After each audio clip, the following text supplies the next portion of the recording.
আসসালামু আলাইকুম রহমতুল্লাহি ওয়াবারকাতুহু। দিন টিভির সম্মানিত দর্শকবৃন্দ, আপনাদের সবাইকে স্বাগত জানাচ্ছি আপনাদের প্রিয় অনুষ্ঠান দিনী সমাধানে। সর্বপ্রথম আমরা আল্লাহ রব্বুল আলমিনের দরকার শুকরিয়া আদায় করছি। আল্লাহ আমাদের সুস্থ রেখেছেন এবং আজকে এই প্রোগ্রামে উপস্থিত তৌফিক দিয়েছেন।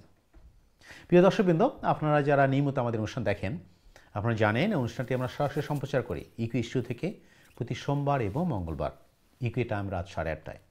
এবং যেটা আমরা বড়ভাবে বলি, প্রিয় দর্শকবৃন্দ, অনুষ্ঠানটি আমাদের সবার জন্য একটা অপরচুনিটি। আমরা দিন শিখবো, দিন জানবো, কোরআন হাদিসে আলোচনা শুনবো, আমাদের ইলমকে বৃদ্ধি করব, আমলকে পরিশুদ্ধ করার জন্য। আল্লাহ আমাদের সবাই তৌফিক দান করুন। প্রিয় দর্শকবৃন্দ, আমরা বহুদিন থেকে আলোচনা করছি, বেশ কিছুদিন থেকে আলোচনা করছি ইমান নিয়ে। যেহেতু ইমানই আমাদের মেইন স্তম্ভ, আমাদের একজন মুসলিমের মেইন পিলার। আমরা আমাদের ইমানটাকে পরিপূর্ণ করতে পারি, নির্ভেজাল করতে পারি, নির্ভীক করতে পারি, তাহলে আমরা তো পরিপূর্ণ মুসলিম হতে পারবো। তো আমরা এই জন্য ইমান থেকে আলোচনা করছি বেশ কিছুদিন থেকে, এবং ইমানের বিভিন্ন শাখা প্রশাখা নিয়ে, ইমানের খুঁটিনাটি বিষয় নিয়ে আলোচনা করছি। পাশাপাশি আমাদের দৈনন্দিন জীবনে চলার পথে যে সমস্ত আমরা সমস্যার সম্মুখীন হই, দিনের যে সমস্ত জিনিসগুলো আমাদের প্রশ্নবিদ্ধ করে, আমরা জানার চেষ্টা করি। এবং আমাদের সম্মানিত মেহমান আমাদেরকে প্রতি অনুষ্ঠানে বিভিন্ন মাসলা শেখান এবং আমাদের কোরআন হাদিস থেকে আলোচনা শেখান। পাশাপাশি আমরা যে জিনিসটা করছি রিসেন্টলি, সেটা হলো হুজুর পাক সাল্লাল্লাহু আলাইহি ওয়াসাল্লামের জীবনী থেকে, জীবন আদর্শ থেকে শেখার জন্য তার সিরা থেকে আলোচনা করছি। সো আমরা চেষ্টা করবো ইনশাআল্লাহ অল্প সময়ের মধ্যে সব কিছু কভার করা যতটুকু সম্ভব। পাশাপাশি আপনাদের প্রশ্নের জবাব তো আসি। সো আপনারা যারা প্রশ্ন করতে চান, মতামত দিতে চান, অবশ্যই আপনারা প্রশ্ন করবেন সরাসরি লাইনে 0235150733 দিচ্ছি তার নাম্বার, অথবা যারা ইমেল করতে চান ইমেল করবেন সংক্ষিপ্ত আকারে dini@gmail.com অ্যাড্রেসে। আমরা দেরি না করে চলে যাচ্ছি আমাদের সম্মানিত মেহমানের কাছে, ইনশাআল্লাহ খোঁজ নিয়ে আসি ওনার। আসসালামু আলাইকুম মোহতারাম, কেমন আছে? ওয়ালাইকুম আসসালাম, আলহামদুলিল্লাহ। আপনি কেমন আছেন? আলহামদুলিল্লাহ, জাযাকাল্লাহ খাইর। আপনাকে স্বাগতম বরাবর মতে, যদিও আমরা বেশ কিছুদিন অফ ছিলাম রামাদান এবং অন্যান্য বিষয় নিয়ে। সো প্রিয় দর্শক, আমরা আবার হাজির হয়েছি আপনাদের সামনে নিয়মিত। ইনশাআল্লাহ আপনারা দেখবেন আমাদেরকে প্রতি সোমবার এবং মঙ্গলবার একজাক্টলি সেম সময় রাত 8:30টায় আপনারা নিজের অনুষ্ঠান দেখবেন। আত্মীয় স্বজন বন্ধুবান্ধব সবাইকে দাওয়াত দিবেন, যারা আমরা সবাইকে আল্লাহর কালাম থেকে শিক্ষা অর্জন করতে, রাসূল সাল্লাল্লাহু আলাইহি ওয়াসাল্লামের হাদিস থেকে শিক্ষা অর্জন করতে পারে, আমাদের জীবনকে সুন্দরভাবে চালাতে পারি ইনশাআল্লাহ। প্রথমে চলে যাবো আমাদের সম্মানিত মেহমানের কাছে। মোহতারাম, আমরা বরাবর মতে আপনার নসিহত বক্তব্য শুনবো, পাশাপাশি আমাদের রাসূল সাল্লাল্লাহু আলাইহি ওয়াসাল্লামের জীবনী থেকে আপনি যে ধারাবাহিক আমাদের শেখাচ্ছেন সিরা, আমরা একটু অনুসরণ করবো ইনশাআল্লাহ। এরপর আমরা চলে যাবো মূল আলোচনা। জাযাকাল্লাহ খাইরান। আসসালামু আলাইকুম ওয়া রাহমাতুল্লাহি ওয়া বারাকাতুহু। বিসমিল্লাহি ওয়াল হামদুলিল্লাহ ওয়াস সালাতু ওয়াস সালামু আলা রাসূলিল্লাহ। আম্মা বা'দু ফাআউযু বিল্লাহি মিনাশ শাইতানির রাজীম। বিসমিল্লাহির রাহমানির রাহিম। ইয়া আইয়ুহাল্লাযীনা আমানুস্তাঈনু বিস-সাবরি ওয়াস-সালাহ ইন্নাল্লাহা মা'আস সাবিরিন। بارك الله لنا ولكم في القرآن العظيم ونفعنا وإياكم بالآيات والذكر الحكيم. رب اشرح لي صدري ويسر لي أمري واحلل عقدة من لساني يفقه قولي. رب زدني علما وألحقني بالصالحين. اللهم صل وسلم وبارك على نبينا محمد وعلى آله وأصحابه أجمعين. আলহামদুলিল্লাহ সুম্মা আলহামদুলিল্লাহ। সম্মানিত দিন টিভির দর্শক ভাই বোনেরা, আমরা আপনাদের প্রিয় প্রোগ্রাম দ্বীনি সমাধান শুরু করতে যাচ্ছি। আল্লাহ সুবহানাহু তাআলার কাছে তৌফিক কামনা করছি। মা তৌফিক ইল্লা বিল্লাহ, আলাইহি তাওয়াক্কালতু ওয়া ইলাইহি উনীব। সম্মানিত দর্শক ভাই বোনেরা, আল্লাহ সুবহানাহু তাআলা ইরশাদ করেছেন, ইয়া আইয়ুহাল্লাযীনা আমানুস্তাঈনু বিস-সাবরি ওয়াস-সালাহ, যে হে ঈমানদারগণ, তোমরা আল্লাহ সুবহানাহু তাআলার কাছে ইস্তেআনাত কামনা করো সালাহ এবং সবরের মাধ্যমে, যেটি আমরা সালার মধ্যে বলে থাকি ইয়্যাকা না'বুদু ওয়া ইয়্যাকা নাস্তাঈন। আমরা তোমারই ইবাদত করি এবং করিতে থাকিব, তোমারই কাছে সাহায্য প্রার্থনা করি এবং করিতে থাকিব। তো আল্লাহ বলছেন ইস্তাঈনু বিস-সাবরি ওয়াস-সালাহ, তোমরা আল্লাহর সাহায্য কামনা করো সালাহ এবং সবরের মাধ্যমে। তার কারণ হচ্ছে প্রতিটা মানুষ যারা দুনিয়াতে বসবাস করে তার কোনো না কোনো সমস্যা অবশ্যই আছে, এবং সমস্যা ছাড়া কোনো মানুষ দুনিয়াতে নেই। এবং এই সমস্যা কারো বড় কারো ছোট, এবং সমস্যার সমাধানের একমাত্র মালিক আল্লাহ সুবহানাহু তাআলা। আর আল্লাহ সুবহানাহু তাআলা যদি আমাদেরকে বিপদ আপদ মুসিবত এবং সমস্যার মধ্যে না ফেলতেন, তাহলে আমরা কিন্তু বেমালুম আল্লাহকে ভুলে যেতাম। দেখবেন মানুষের উপর মুসিবত যখন আসে তখন মানুষ আল্লাহ বিল্লাহ বেশি করে। যেমন কোরআনে কারীম বলছে, ফাইদা রাকিবু ফিল ফুলকি দাউল্লাহ মুখলিসিনা লাহুদ্দিন, তোমরা যখন জাহাজের মধ্যে থাকো আর ওই জাহাজটা ঘূর্ণিঝড় অথবা জলোচ্ছ্বাস অথবা তুফানে ঘেরাও করে, তখন তোমরা যখন আমি আল্লাহকে ডাকো তখন তোমরা একেবারে মুখলিস হয়ে যাও। কি সুন্দর এক্সাম্পল আল্লাহ দিয়েছেন। আপনি দেখবেন আল্লাহ মানে না, রসুল মানে না, দিন মানে না, শরীয়ত মানে না, যাদেরকে আমরা নাস্তিক বলি, ওরা যদি এইভাবে মুসিবতে পড়ে, হয়তো প্লেনে চড়ছে অথবা ট্রেনে চড়ছে অথবা অ্যাক্সিডেন্টের মুখোমুখি হচ্ছে, তখন কিন্তু সবাই সিজদায় পড়ে যায়। তো আল্লাহ এই কথাই বলছেন যে বিপদে পড়ার পরে মুশরিক পর্যন্ত ইখলাসের সাথে আল্লাহকে আহ্বান করে। ফাইদা রকিবু ফিল ফুলকি দাউল্লাহ মুখলিসিনা লাহুদ্দিন ফালাম্মা নাজ্জাহুম ইলাল বাররি ইযা হুম ইউশরিকুন। আর যখনই আমি তোমাদেরকে মুক্তি দান করি তখন তোমরা আবার আমার সাথে শিরিক করা শুরু করো। তো এই জন্য মুসিবত, বিপদ, আপদ এগুলো আল্লাহ সুবহানাহু তাআলা বান্দাদেরকে পরীক্ষা করার জন্য দেন, অথবা বান্দার ইমানকে আরও বাড়ানোর জন্য আল্লাহ দেন, অথবা বান্দাকে আল্লাহর কাছে পাওয়ার জন্য দেন। সাহাবাই কেরাম রিদওয়ানুল্লাহি তাআলা আলাইহিম আজমাইনদের যখন বিপদ আপদ মুসিবত আসতো, তখন তারাও একইভাবে চিন্তায় পড়ে যেতেন যে বিপদ কাটছে না কেন, অথবা সমস্যা কাটছে না কেন।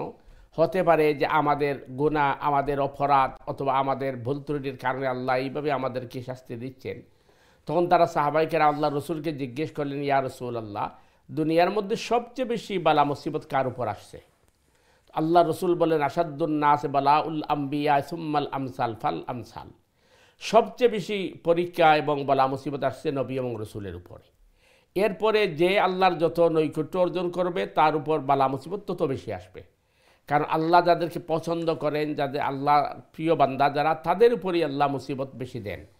এই জন্য আমাদেরকে এইগুলাতে বড়কে গেলে হবে না, আমাদেরকে বুঝতে হবে মাথা থাকলে ব্যথা আসবেই। তো মাথার মধ্যে ব্যথা হলে মাথা কেটে ফেলা যাবে না, বরং তার ব্যবস্থা গ্রহণ করতে হবে। তো মুসিবত আসবে, বিপদ আসবে, আমরা সালার মাধ্যমে এবং আমরা এই ধৈর্যের মাধ্যমে আল্লাহ সুবহানাহু তাআলার নৈকট্য অর্জন করব এবং পরীক্ষা উত্তীর্ণ হব। আল্লাহ সুবহানাহু তাআলা আমাদেরকে সঠিকভাবে ইমানের উপর টিকে থেকে আমরা যেন আমাদের মৌত পর্যন্ত আমরা এইভাবে চলতে পারি। আল্লাহ সুবহানাহু তাআলা আমাদেরকে তৌফিক দান করুক, আমরা আল্লাহর কাছে কামনা করছি। সুবহানাকাল্লাহুম্মা বিহামদিকা আশহাদু আল্লা ইলাহা ইল্লা আনতা আস্তাগফিরুকা ওয়া আতুবু ইলাইক। ওয়াসসালামু আলাইকুম ওয়া রাহমাতুল্লাহি ওয়া বারাকাতুহু। জাযাকাল্লাহু মাতরাম। সুপ্রিয় দর্শকবৃন্দ, আপনারা যারা এই মুহূর্তে টিভিসের সামনে অথবা ইন্টারনেট মাধ্যমে আমাদের অনুষ্ঠানে যোগদান করলেন, আপনাদের সবাইকে স্বাগত জানাচ্ছি। আপনারা শুনলেন কত গুরুত্বপূর্ণ বিষয় আমাদের মহতারাম আজকে আমাদের সামনে উপস্থাপন করলেন। আমাদের আসলে আপনারা সবাই আমার সাথে একমত হবেন যে আমাদের প্রতিটা মানুষের জীবনে সমস্যা আছেই। এটা আমরা আলোচনা করছিলাম কিছুক্ষণ আগে মহতারামের সাথে যখন আসতেছিলাম, তো গাড়িতে বসে আলোচনা করছিলেন যে আসলে প্রতিটা মানুষের জীবনেই কিছু না কিছু সমস্যা আছে এবং এক একজনের সমস্যা এক এক রকম। এবং সমস্যা হলো যে এই জিনিসটা আমরা উপলব্ধি করতে পারি না, যে মানে আমরা মনে করি যে অন্য হয়তো আমার চেয়ে ভালো আছে বা সে হয়তো আমার চেয়ে ভালো আছে, আমার চেয়ে বেশি সুবিধায় আছে, বেশি সুখে আছে। আসলে কথাটা কতটুকু সত্য হবে জানি না, যে আমরা যদি একে অপরজনের জীবনকে ঘনিষ্ঠভাবে উপলব্ধি করতে পারি, দেখতে পারি, তাহলে বুঝবে যে আসলে সবাই কোনো না কোনো পরীক্ষার মধ্যে আছে। তো আমরা এই জিনিসটাই আমরা আজকাল চেষ্টা করে আলোচনা করি যে আমাদের জীবনকে আল্লাহ বিভিন্নভাবে পরীক্ষা করেন, টেস্ট করেন। যেটা মহতারাম আমাদের বললেন যে আল্লাহ যে বান্দাকে তার বান্দাকে বেশি পছন্দ করেন, পছন্দের বান্দা এবং প্রিয় বান্দা তাকে বেশি পরীক্ষা করেন। আমরা চেষ্টা করব আলোচনা করার জন্য, বেশিভাবে আপনারা প্রশ্ন করবেন, মতামত দেবেন ইনশাআল্লাহ। মহতারাম আমরা একটু দর্শকদের প্রশ্ন নিয়ে আসি, ইনশাআল্লাহ এরপর আলোচনা চলে যাব। সুপ্রিয় দর্শক, আপনাকে স্বাগত জানাচ্ছি। আসসালামু আলাইকুম। আপনার প্রশ্ন করুন প্লিজ। হ্যালো, আসসালামু আলাইকুম। ওয়ালাইকুম আসসালাম রাহমাতুল্লাহ। ভাই কেমন আছেন? আলহামদুলিল্লাহ, আপনারা কেমন আছেন? আলহামদুলিল্লাহ, জাযাকাল্লাহ। আপনাকে সুন্দর, খুব খুশি হলাম, আপনি আজকে আমাদের প্রথম কলার, প্রিয় মানুষ। জি, আমিও দেখি প্রোগ্রাম, তবে রোজার সময় তো আপনারা আসলো না। জি না, হ্যাঁ, রোজার সময় আমাদের তো অনেক প্রোগ্রাম থাকে। জি আলহামদুলিল্লাহ, আলহামদুলিল্লাহ। জি বলেন।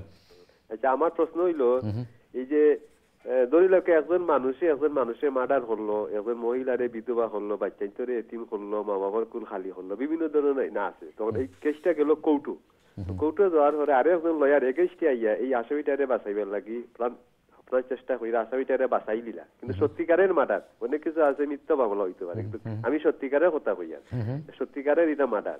তো এই যে লয়ারে যে বাঁচাইলা, এই লয়ারর আল্লাহ তাআলা কিয়ামতের দিন কিরকম বিচারটা করবে? আর এটা কোনো হাদিস কোরআন বা আল্লাহর বিধানে কোনো আইন আসেনি বলে, কোনো ফাঁক আসেনি বলে যে মানুষের মার্ডার করার পরে আরেকজন এগেইনস্টে লয়ার গিয়া এরে বাঁচাইলা, এই ধরনের কোনো, তো আমার তো যদিও লেখাপড়া না করি, কিন্তু আল্লাহ তো একটা জ্ঞান দিছো, আমার তো এই ধরনের কোনো ফাঁক থাকার কথা না, আল্লাহ তাআলা দিতা নাই। এই যে লয়ারে আসামিটারে বাঁচাইলা, একবারে সত্য ঘটনাটা, এই লয়ারর কেমন আল্লাহ তাআলা কিরকম বিচারটা করো আর কিরকম পানিশমেন্ট হইব। জি, বুঝতে পারছি। খুবই সুন্দর প্রশ্ন করছেন, গুরুত্বপূর্ণ জিনিস। বুঝাইতে মনে হয় এই ধরনের জুলুম অত্যাচার কিছু বন্ধ হইতে পারে। আমরা তো আসলে কিছু কিছু আমরা এই যে করি, আমরা কারণে লয়ারের কারণে এই ধরনের কারণে এইগুলা ঘটনা ঘটে। এই যে লয়ারের যে প্রশ্ন হইলো কিরকম পানি। জি, বুঝতে পারছি আপনার ক্লিয়ার প্রশ্ন ভাই, খুবই গুরুত্বপূর্ণ আপনি টপিক আমাদের সামনে নিয়ে আসছেন। আমরা জানতে চেষ্টা করবো যে আসলে আমরা এই কাজগুলো যারা করেন বা তাদের অবস্থা কি মহতারাম। খুবই গুরুত্বপূর্ণ প্রশ্ন ভাই আমাদের সামনে নিয়ে আসছেন। দেখেন আসলে এটি একটি জটিল কোয়েশ্চেন। কোরআন বলছে ওয়ালাকুম ফিল কিসাস হায়াতুন ইয়া উলিল আলবাব। কিসাস যেটি হচ্ছে সেটি হচ্ছে তোমাদের জন্য একটি জীবন, যদি তোমরা বুঝো। কিসাস বলা হয় আসলত যদি কেউ কাউকে অন্যায়ভাবে হত্যা করে বা খুন করে, তাহলে খুনের বদলা খুন। এখন স্বভাবত একটা প্রশ্ন জাগে যে একজন মানুষ আরেকজনকে হত্যা করেছে বা খুন করেছে, এর পরিবর্তে কোর্ট তাকে ফাঁসির অর্ডার দিয়েছে, তখন তো এই মানুষটা মারা গেল। কোরআন বলতেছে না এইটা সে মারা যায় না, বরং এটা একটা হায়াত, এটা জীবন। এটা কীভাবে হলো? তার কারণ এটা তাফসীর কারকরা বলছেন যে একজন মানুষ যদি অন্যায়ভাবে আরেকজনকে খুন করে আর তাকে যদি খুন করা হয় এবং ফাঁসির কাস্টে ঝুলানো হয়, তখন এই ভয়ে আর মানুষ খুন খারাপি করবে না। আচ্ছা, সুতরাং মানুষকে এই খুন খারাপি থেকে বিরত রাখা যাবে। এই জন্য আপনি দেখবেন যে সৌদি আরব যদিও পরিপূর্ণ ইসলামী আইন নয়, কিন্তু অন্যান্য দেশের তুলনায় খুন খারাপি কম হয়, কারণ ওইখানে খুনের বদলা খুন এবং সেটা প্রকাশ। তো এখানেও যদি আমরা একটা মাপকাঠি নেই, একই আল্লাহর আইনের উপর তো কোনো কথা চলে না। এরপরেও যে আমরা আবার বিবেক দিয়ে চিন্তা করি যে একজন মানুষ একজনকে হত্যা করেছে, তো হত্যা করার পরে ভাই আপনি যেটি বলেছেন ওই মানুষের স্ত্রী বিধবা হয়েছে, তার সন্তান এতিম হয়েছে এবং তার বাকি জীবনকে আপনি শেষ করে দিলেন। তার যদি পিতামাতা থাকে তারা সন্তান হারা হলো। তাহলে একজনকে হত্যা করার কারণে কয়েকটা মানুষ কিন্তু জীবন ধ্বংস হয়ে গেল। তাকে যদি আপনি খুন দেন করেন বা ফাঁসি দেন, তাহলে তো সমান সমান বিচার হলো না। বুঝতে পারছি, কারণ তার খুনের কারণে কিন্তু কয়েকটা মানুষ নিঃস্ব হয়ে গেছে, এফেক্টেড, আর সে একা চলে গেল। অথবা যে মানুষটা হত্যা করে তার বয়স ধরে 70-80 বছর, তার জীবনের মজা শেষ করে ফেলছে, এরপরে তাকে খুন করা হয়েছে, তার বিচার তো সমান হয় নাই। কিন্তু আল্লাহ বুঝাতে চেয়েছেন যে দুনিয়ায় এর চেয়ে কাছাকাছি বিচার আর করা সম্ভব নয়, এতটুকু সম্ভব, বাকিগুলো আখেরাতে হবে।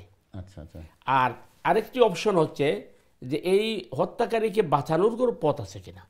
বাঁচানোর একটা পথ আছে, যাকে হত্যা করা হয়েছে বা যে নিহত হয়েছে তার উত্তরসূরির সাথে সম্পর্কের মাধ্যমে কম্প্রোমাইজ করা।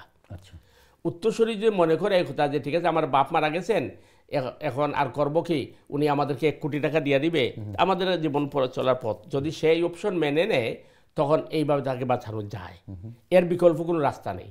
এখন ভাই যেটি প্রশ্ন করেছেন আমাদের দেশে বা আমাদের সমাজে যে খুন খারাপি হচ্ছে, এর মাধ্যমে উকিল বা সলিসিটার যে মামলাগুলো নিয়ে উঠাচ্ছে এবং খুনি ব্যক্তিকে রক্ষা করছে আইনের পেসের মাধ্যমে আইনে, এখানে সে গুণাগার হবে কিনা।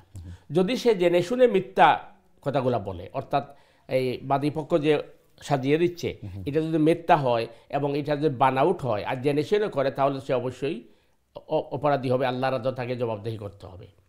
আর যদি সে ওই যেটা বললাম ইসলামী আইন যদি থাকে আর সে যদি বলে যে পথ একটি আছে, তোমাদের সম্পদ কম্প্রোমাইজ করো, এখন মনে করো তোমাদের কাছে 1 কোটি টাকা নাই, তোমরা কম পয়সা দাও, আমি চেষ্টা করব, এইভাবে যদি করতে পারে তাহলে সে গুনাহগার হবে না।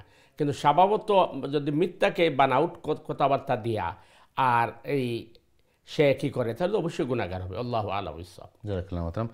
খুবই গুরুত্বপূর্ণ প্রশ্ন করছেন ভাই। আমরা আসলে জানতে পারলাম যদি সত্য জানার পরেও সেটাকে মিথ্যা দিয়ে ঢাকার জন্য চেষ্টা যদি করে, জানার পরে না জানা তাহলে তো ডিফারেন্ট, তাহলে সে গুনাহগার হবে। যাক, আমরা জিনিসটা ক্লিয়ার হলাম। আপনি ধন্যবাদ ভাই সুন্দর প্রশ্ন করার জন্য। আমরা চলে যাচ্ছি আমাদের পরবর্তী দর্শক আছে, দেখি কে আছেন লাইনে। সময় দর্শক, আসসালামু আলাইকুম, আপনার প্রশ্ন করুন প্লিজ। হ্যালো, আসসালামু আলাইকুম ভাইয়া, ভালো আছেন? ওয়ালাইকুম আসসালাম। শমীর হাজী সাহেব কেমন আছেন? ভালো আছি ভাই। আপনি আমাকে হাজী বলেন। আমার আম্মা তো গতকালকে আমার ভাই বোন বাগনা বাগনিকে নিয়ে সকল সৌদি আরবে গেলেন উমরা করতে, তাদের জন্য দোয়া করবেন। স্যারের কাছে আমি সালাম দেই। স্যারের সুন্দর কথা বলতেছিলা। আমার বয়স যখন 25 বছর থেকে 27 বছর আছিল, আমি খুব বিপদ আছিলাম। আমি দোয়া পড়া ঘুমাইতাম, আমি আল্লাহ তওবা করছি, বাদে আল্লাহর গুস্তেকা সময় পাইলাম যে আমি এই ইরাক যাইতাম এবং আমার জন্মভূমি সিটি শব্দ হয় হেভেন, এবং আমি মদিনাত যাইতাম।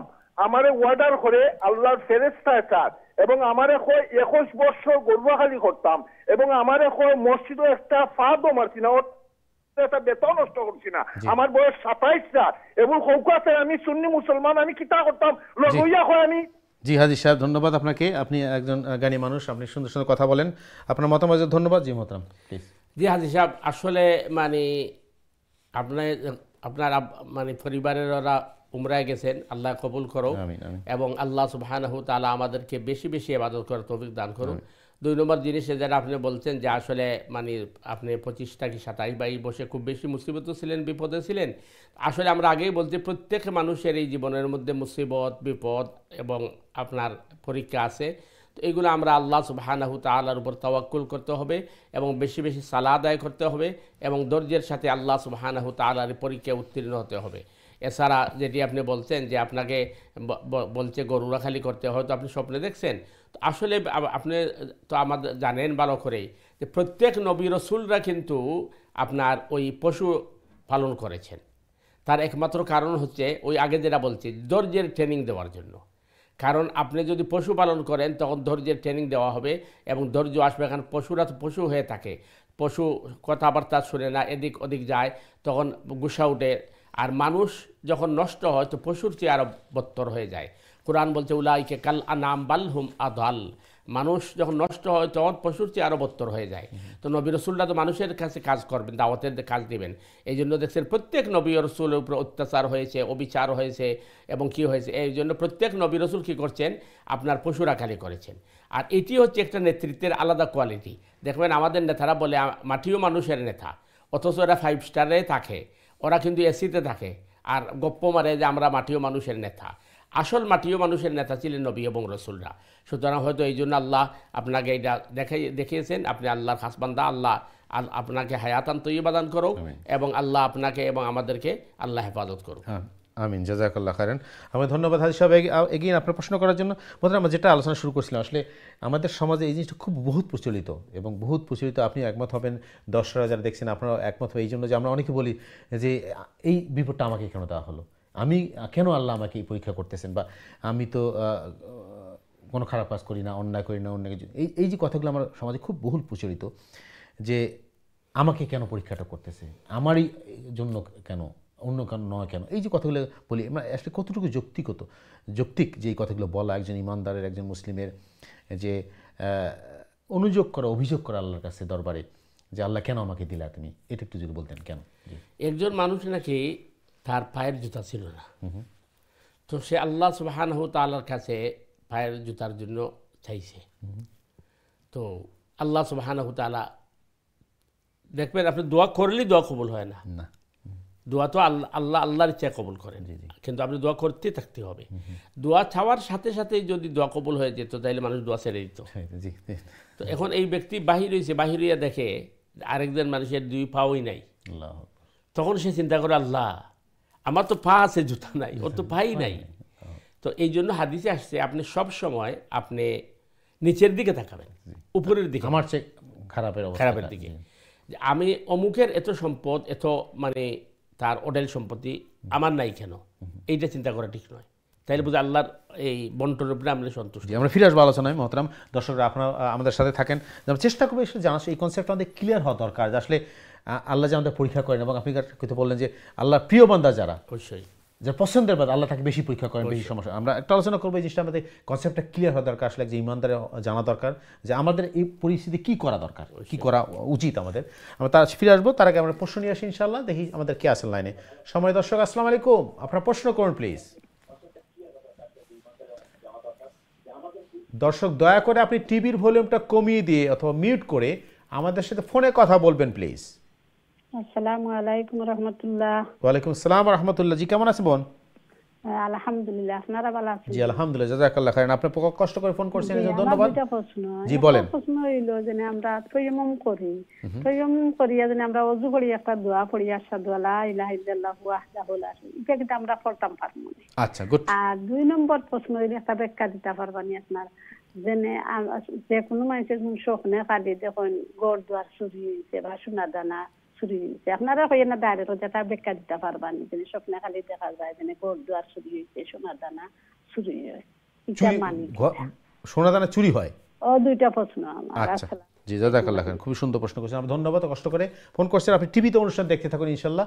মোহতারাম, প্রথম প্রশ্ন হলো যে আমরা সুন্নাহ অনুযায়ী উযু করার পর যে দোয়া করি আশহাদু আল্লা ইলাহা, এই দোয়াটা তায়াম্মুর পর করা যাবে কিনা? জি আসলে মানে সুন্দর প্রশ্ন। জি অজুর পরিবর্তে যখন আমরা তায়াম্মুম করি তখন অজুর পরের যে দোয়া, এই দোয়া করা যাইব নি? অবশ্যই করা যাইব, কারণ অজুর রিপ্রেজেন্টেটিভ হইছে তায়াম্মুম।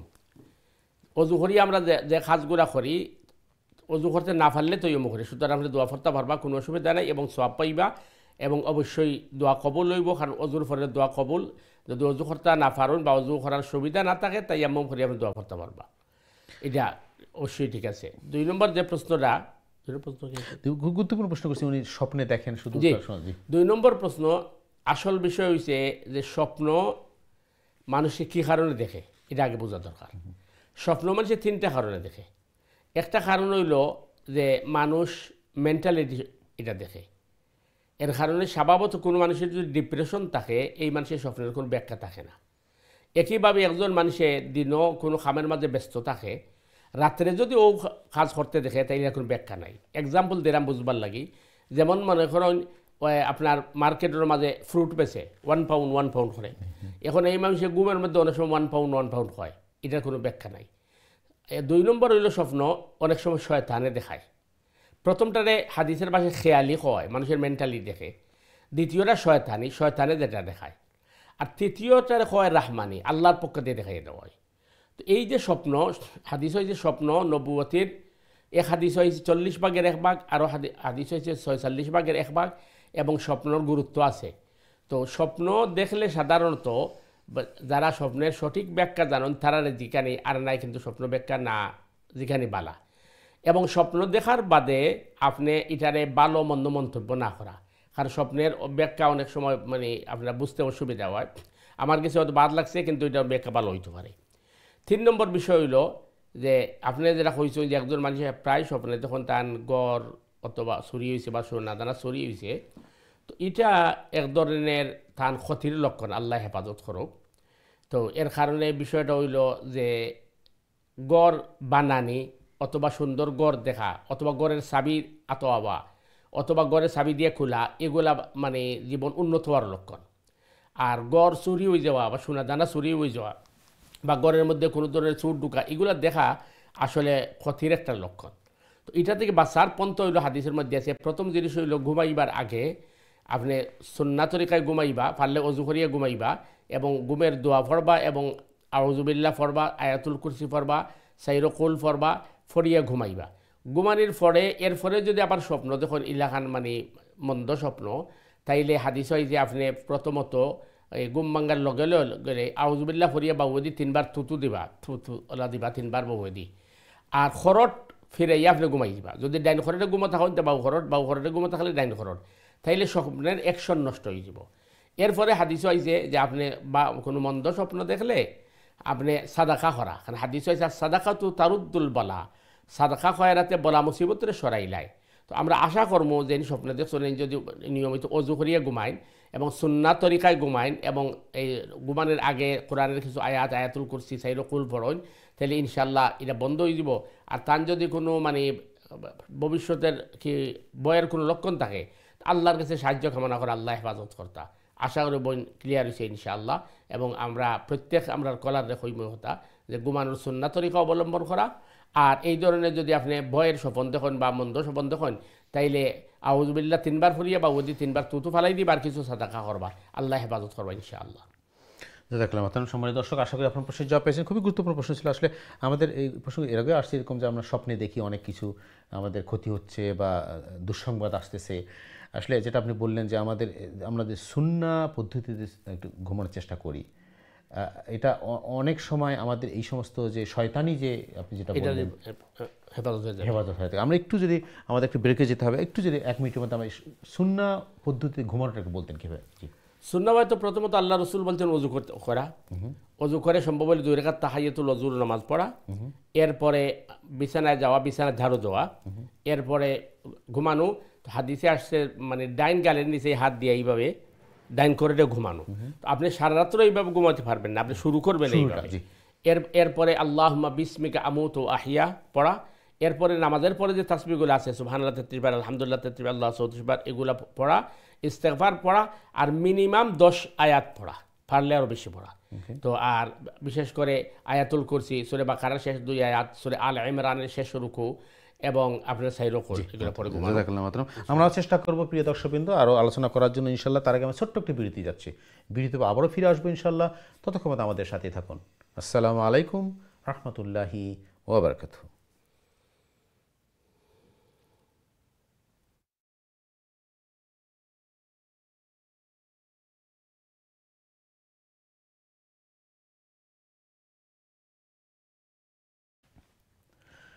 আসসালামু আলাইকুম রহমতুল্লাহি ওবরাকাতুহু। দিন টিভির সময় দর্শকবৃন্দ, বিরতির পরে আবার আপনাদের স্বাগত জানাচ্ছি। আপনাদের প্রিয় অনুষ্ঠান দিনী সম্বন্ধে যারা এই মুহূর্তে টিভি সেটের সামনে অথবা ইন্টারনেট মিডিয়ার মধ্যে আমাদের অনুষ্ঠানে যোগদান করে আপনাদের সবাইকে স্বাগতম এবং মোবারকবাদ। আমরা আলোচনা করছি ইমান নিয়ে, ইমানে বিভিন্ন শাখা প্রশাখা খুঁটিনাটি বিষয় নিয়ে। আপনাদের এই ব্যাপারে প্রশ্ন অথবা অন্য কোনো দিনই ব্যাপারে প্রশ্ন করবেন ইনশাআল্লাহ। আমরা চেষ্টা করব আপনাদের প্রশ্নের জবাব দেওয়ার জন্য। বরাবর মতো আমাদের অনুষ্ঠানে উপস্থিত রয়েছেন আমাদের প্রিয় মেহমান, আমাদের নিয়মিত মেহমান ইমামুল খতিব মোহতারাম মুফতি হাসান নূরী চৌধুরী সাহেব। মোহতারাম, আমরা আজকে দ্বিতীয় পর্বেই শুরু করব প্রফেসর আসলামের সিরা নিয়ে। আমরা বরাবরই এই অনুষ্ঠানটা শুরু করি রাসূল সাল্লামের সিরা থেকে ধারাবাহিক আলোচনা করার জন্য। আমি অনুরোধ করবো আজকে আপনি যদি একটু আমাদের সিরা থেকে ধারাবাহিক আলোচনা শুরু করেন দিই প্লিজ। জাযাকাল্লাহু খাইরান। আমরা তো মনে করেন প্রথমে যে আলোচনা করছি এটা সিরার একটা অংশ, কারণ আম্মাজান আয়েশা সিদ্দিকা রাদিয়াল্লাহু তাআলা আনহাকে প্রশ্ন করা হয়েছে যে রাসূল করিম সাল্লাল্লাহু আলাইহি ওয়াসাল্লামের জীবনী সম্পর্কে আপনি বলুন। তো আম্মাজান আয়েশা সিদ্দিকা রাদিয়াল্লাহু তাআলা আনহু বলতেন কান্নাহু খুলুকুল কোরআন। আল্লাহু রাসূল সাল্লাল্লাহু আলাইহি ওয়াসাল্লামের জীবনটাই হচ্ছে কোরআন, এর চেয়ে উত্তম জীবনী গ্রন্থ আর নাই। তার কারণ রাসূল করিম সাল্লাল্লাহু আলাইহি ওয়াসাল্লামের উপর মুসিবত, বিপদ, আপদ এগুলো বেশি আসছে। আর এর কারণে সাহাবাই কেরাম জিজ্ঞেস করেছেন, ইয়া রাসূলুল্লাহ, আসলে সবচেয়ে বেশি বলা মুসিবত কার উপর বেশি আসে? কারণ সাহাবাই কেরাম যখন দেখছেন যে রাসূল সাল্লাল্লাহু আলাইহি ওয়াসাল্লাম থেকে ভালো মানুষ আর নেই, তার এত মুসিবত কেন? এবং আমাদের একটা ভুল ধারণা আছে, যেমন আপনি মনে করেন যে এই মানুষ বা এই সম্প্রদায় এরা এত উন্নত কেন? আবার দেখা যায় কোরআন এদেরকে অভিশপ্ত বলেছে, অথবা কোরআন এদেরকে বলছে যে এরা সঠিক পথে নাই, কিন্তু এদের এত সম্পদ, এত কিছু, এরাই লিডিং করতে। কারণ কি? কারণ হচ্ছে দেখেন, আমরা কিন্তু সূরা ফাতিহার মধ্যে যেটা পড়ছি, সিরাতাল্লাযীনা আনআমতা আলাইহিম, আল্লাহ আমাদেরকে এমন কিছু মানুষের পথ অনুসরণ করার তৌফিক দান করুন যারা পুরস্কৃত ব্যক্তি। তো এখন পুরস্কৃত ব্যক্তি বলতে কারা? কারণ ফেরাউন, কারুন অথবা নমরুদ এরা তো আপনার যুগ যুগ ধরে শত শত বছর এরা ক্ষমতা ছিল, পাওয়ার ছিল, সম্পদের অধিকার ছিল, পাওয়ার ছিল। এরা এটা কি আল্লাহর নিয়ামত নয়? অবশ্যই তো আল্লাহর। এখন আল্লাহ চাইলে তো ওদেরকে মুহূর্তে ধ্বংস করতে পারেন। এখানে বোঝানো হচ্ছে যে দুনিয়ার সম্পদ দিয়া আপনি এটাকে নিয়ামত গণনা করতে পারবেন না। তার কারণ দুনিয়া আল্লাহর কাছে তুচ্ছ জিনিস, আমাদের কাছে অনেক বড়, কিন্তু আল্লাহর কাছে এটা তুচ্ছ, এটার কোনো কি নাই, মিনিং নেই। কারণ যেহেতু এটা চিরস্থায়ী নয়, আর আল্লাহ সুবহানাহু তাআলার কাছে চিরস্থায়ী জিনিসের মূল্য বেশি। এই জন্য বলা হচ্ছে যে সিরাতাল্লাযীনা আনআমতা আলাইহিম, আল্লাহর পুরস্কৃত ব্যক্তি তারাই, ফাউলাইকা মাআল্লাযীনা আনআমাল্লাহু আলাইহিম মিনান নাবিয়্যিন ওয়াস সিদ্দিকিন ওয়াশ শুহাদা ওয়াস সালিহিন। নবিয়্যিন, সিদ্দিকিন, শুহাদা, সালেহিন এরাই হচ্ছেন আল্লাহর পুরস্কৃত ব্যক্তি। এখন এরা মানে সম্পদশালী হতে হবে, এরা বিশাল শক্তির অধিকারী হতে হবে, এটা কোরআন বলে নাই। কোরআন বলছে যে সঠিক নিয়ামতপ্রাপ্ত ব্যক্তি হচ্ছেন এই 4 স্তরের মানুষ, নবিয়্যিন, সিদ্দিকিন, শুহাদা, সালেহিন। কিন্তু আমরা দেখছি অধিকাংশ নবী রাসূলরা কিন্তু নিঃস্ব ছিলেন, অসহায় ছিলেন। 2-1 নবী স্যার হাতে গোনা। দাউদ আলাইহিস সালাম খলিফা ছিলেন, ইউসুফ আলাইহিস সালাম খলিফা ছিলেন, কিন্তু এর আগের যুগে তারে অনেক পরীক্ষা নেওয়া হয়েছে। দাউদ, সুলাইমান আলাইহিস সালাম একজন বিশাল সম্রাট ছিলেন। আর বাকি সব নবী রাসূল কিন্তু স্বাভাবিক কষ্ট করেছেন, মুসিবত কি করেছেন। এতে বোঝা যাচ্ছে যে আসলে আল্লাহর প্রিয় বান্দাদেরকে আল্লাহ বেশি পরীক্ষা করেন। এটি হচ্ছে নবী এবং রসুলের শিক্ষা। আর বাকি যে জিনিসগুলো আছে যে আমরা যেগুলো আগে আলোচনা করেছি, যে আপনার আমার উপর মুসিবত আসার পরে আমরা ভড়কে না যাওয়া, এবং ওই যে আপনি যেটা বলছেন সরি, অনেক মানুষ বলে যে এত মুসিবত এত বিপদ আমার উপর আসে, কারণ কি? এই ধরনের মন্তব্য না করা উত্তম। আমাকে বুঝতে হবে যে এটা আমার গুনার কারণ হচ্ছে, অথবা আল্লাহ আমাকে পরীক্ষা করছেন, অথবা হতে পারে এর মাধ্যমে আল্লাহ আমার আখিরাতকে উজ্জ্বল করছেন, অথবা আমার ভবিষ্যৎ এর মাধ্যমে উত্তম হবে। কোনটি কল্যাণকর কোনটি অকল্যাণ এটা কিন্তু আমরা জানি না, এটা আল্লাহ সুবহানাহু ওয়া তাআলা জানেন। যেহেতু আমাদের বিষয়বস্তু ইমানের সবচেয়ে বড় শিক্ষা হচ্ছে আমাদের সবগুলাকে আল্লাহর হাওয়ালা করব। আল্লাহ আপনার ইলমের মধ্যে যেটি আমার জন্য কল্যাণকর এটি দান করো, আর যেটি অকল্যাণকর এটি আমাকে রক্ষা করো। তো মোহতারাম, একটা আমাদের সুপ্রিয় দর্শক বন্ধু, আপনারা যারা দেখছেন, আমরা সমাজে প্রায় অনেকে বলি যে যেটা আপনি বললেন যে মোহতারাম, যে আমাদের মধ্যে দেখবেন যে অনেক বিপদ আসতেছে, মুসিবত আসতে, সমস্যা আসতে, একটার পর একটা লেগেই আছে। কেন আমরা এটাকে অভিযোগ করি আল্লাহর কাছে যে আমাকেই এটি হতে করতে হবে কেন, আমার কাছেই। আমি যেটাকে আগে বললাম যে আমরা একটা কম্পেয়ার করি আরেকজনের সাথে, যে যারা হয়তো দিনদার না, প্র্যাকটিসিং না, অথবা যারা দিনকে ফলো করতেছে না, তারা অনেক ভালো আছে, যেটা আপনি বললেন। কিন্তু যারা মোটামুটি দিনকে ফলো করে বা প্র্যাকটিসিং বা চেষ্টা করে, তাদের অবস্থা অনেক খারাপ, অনেক মুসিবত, অনেক পরীক্ষা, অনেক এই যে কম্পেয়ারটা আমরা করি, আমরা বলি যে কেন আমার এত সমস্যা হচ্ছে, এটা সমস্যা যাচ্ছে না, এটা কষ্ট যাচ্ছে না। এই যে একটা কম্পেয়ার আমরা করি, কতটুকু সত্য বা করা উচিত কিনা আমাদের, বা আমাদের কি করা উচিত একটু বলতে চাই। না, কম্পেয়ার করা তো অবশ্যই উচিত নয়। যেটা আগে বলছে যে হাদিসে আসছে, তুমি তোমার থেকে যারা নিম্নে আছে তাদের দিকে তাকাও, যে তোমার থেকে আরো অভাবী মানুষ দুনিয়াতে আছে, তোমার থেকে আরো মুসিবতের মানুষ আছে, তাদেরকে দেখে তুমি তোমার শিক্ষা গ্রহণ করো। কিন্তু আমার থেকে উপর দিকে তাকানো এটা আমার জন্য উচিত নয়। কারণ হচ্ছে কাউকে আল্লাহ নিয়ামত দান করেছে, কাউকে আল্লাহ সম্পদ দান করেছে, কাউকে আল্লাহ মনে করেন সুখী করেছে, তখন বুঝতে হবে এটা আল্লাহর বন্টন। এই জন্য হিংসা এটাকে বলে যে আরেকজনের ভালাই দেখে সহ্য না করা বা এবং হাদিসে আছে হিংসা মানুষের নেকিকে জ্বালিয়ে ফেলে, যেভাবে আগুন আপনার খড়কুটাকে জ্বালায়। কারণ আপনি কারো মানে হিংসা করা মানে আল্লাহর বন্টনের উপরে আপনি খুশি না বা অভিযোগ করা। আর দ্বিতীয় জিনিস হচ্ছে যে সূরা যুখরুফে বলা হচ্ছে যে যদি আমার ইমানদার বান্দাদের ইমান হারানোর ভয় না থাকতো, তাহলে আমি যারা আমাকে অস্বীকার করে তাদের ঘর আমি স্বর্ণ দিয়ে বানিয়ে দিতাম এবং তাদের সিঁড়িগুলো আমি সিলভার দিয়ে বানিয়ে দিতাম। কিন্তু আমার ইমানদারদের ইমান হারিয়ে যাওয়ার ভয় আমি এটা করি নাই। তাহলে বোঝা গেল আল্লাহ মানে যারা শত্রু বা দুশ্মন তাদেরকে আল্লাহ বেশি দিতে চান, এটা আল্লাহর ইচ্ছা। এখানেই তো পরীক্ষাটা একজন ইমানদারের সাথে একজন মানে যারা ইমান হারা, মানে ডিফারেন্স এখানে হবে যে ইমানদার যে পরিস্থিতি থাকুক, যে অবস্থায় থাকুক, সে আল্লাহর উপর তাওয়াক্কুল থাকবে, মানে ওখানেই সে শুকরিয়া আদায় করবে আল্লাহ, যে আল্লাহ আমাকে এইভাবে রাখছেন। এবং যেটা আমরা এর বললেন যে মোহতারাম, আমাদের পরীক্ষা তাদের বেশি আসবে যারা আল্লাহর প্রিয় বান্দা, আল্লাহ যাদেরকে পছন্দ করেন। এবং এখানে তো আমাদের আসলে দুঃখ প্রকাশ করা না। আমি এর আগে একটা শুনছিলাম একজন স্কলার যে আমাদের দুঃখ আমাদের খুশি হওয়া উচিত, খুশি হওয়া এই জন্য যে আল্লাহ আমাকে পরীক্ষা করতেছেন এবং আমি আল্লাহর প্রিয় বান্দা বলেই আমাকে আল্লাহ পরীক্ষা করতেছেন, মুসিবত দিয়েছেন। এরপর আরেকটা হলো আপনার পরীক্ষার হলে যে স্টুডেন্ট পাস করবে, যে ফেল করবে, সবার সাথে আপনি কিন্তু সমান ব্যবহার করতে হবে। তো দুনিয়াটা যেহেতু পরীক্ষার হল, এই যে আল্লাহ সুবহানাহু তাআলা মানে দুস্থের চেয়ে দুশ্মনকে আল্লাহ ভালো লুক আফটার করছেন। আল্লাহ দেখাচ্ছেন যে আমি এটা আমার সিফত বা আমার কোয়ালিটি। হ্যাঁ, পরীক্ষার পরে রেজাল্ট বাহির হওয়ার পরে শাস্তি, অর্থাৎ হাসর নসরের পরে। কিন্তু দুনিয়াতে আমি কিন্তু সবার প্রতি ভালো ব্যবহার করব, যারা আমাকে মানছে না তাদেরকে আরও মতন। এখানে এই জিনিসটা এরকম না যে যারা মানে ফলো করতেছে না আল্লাহ রসুলকে বা ইসলামকে ফলো করছে না বা ইমানদার নয়, তাদের তো আসলে এই দুনিয়াটাই শেষ অবশ্যই। এই জন্য তাদের বেশি ঠিক আছে তুমি এখানেই শেষ, তার কিছু নাই। যারা ইমানদার তাদের তো আসলে এটা তো আপনি যেটা বলে ক্ষণস্থায়ী, এটা তো পরীক্ষার ক্ষেত্রেই বলা হচ্ছে। পরকালে তাদের জন্য বিশাল অসীম সময় আছে, সেটা সুখের জন্য, আরামের জন্য এবং আনন্দের জন্য। অবশ্যই এটাই তো কথা সত্য।